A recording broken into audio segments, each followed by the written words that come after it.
クスリフォームの谷村です。今回は枚方市で台風による屋根被害を火災保険で修理できる可能性について解説します。枚方市では近年台風や突風の影響で瓦の飛散や屋根材の破損、雨漏りといった被害のご相談が急増中。自費での修理は厳しいと悩んでいる方も多いのではないでしょうか。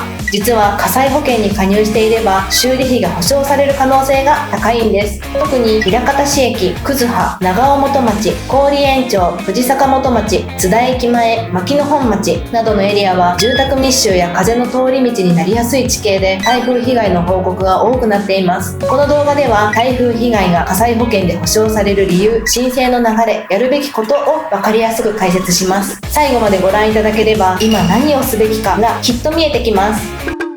火災保険なのに台風の被害も対象と疑問に思うかもしれませんが、多くの火災保険には風災保障という項目があり、これが適用されます。風災とは台風、突風、竜巻、強風などで建物に損害が出たケースのこと。枚方市でも台風シーズンになるとこれらのような被害が頻発します。瓦の飛散やずれ、スレート屋根の割れや欠け、棟板金の剥がれや浮き、雨どいの変形、落下、それによる雨漏り、室内浸水などの二次被害。ただし経年劣化による損傷は保証対象外です。自然災害による突発的な被害であることを証明する必要があります。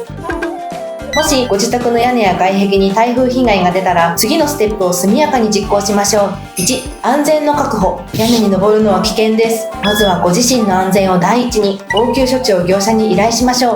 2、火災保険会社への連絡。できるだけ早く保険会社に連絡し、加入内容や保証対象を確認しましょう。3、被害箇所の記録。屋根や外壁、室内の被害状況を多角的に写真、動画で記録します。日付入りで残すと保険申請時の重要な証拠になります。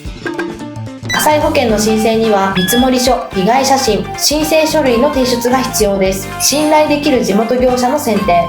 枚方市に詳しく火災保険の申請サポート経験がある屋根業者を選びましょう。私たちマックスリフォームでは無料で屋根診断、見積もりの作成を行っています。必要書類を揃える。保険会社から届いた申請書類に必要事項を記入し、被害写真、修理見積もり、応急処置の記録などを添えて提出します。保険鑑定人の立ち会い。現地調査の際、可能であれば業者にも同席してもらい、専門的に説明してもらいましょう。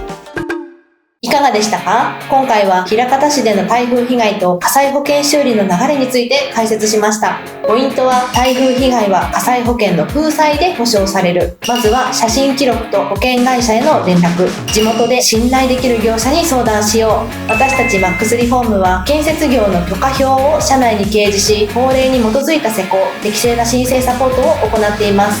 これって火災保険で直せる？と少しでも気になった方はぜひお気軽にご相談ください。それではまた次の動画でお会いしましょう。さようなら。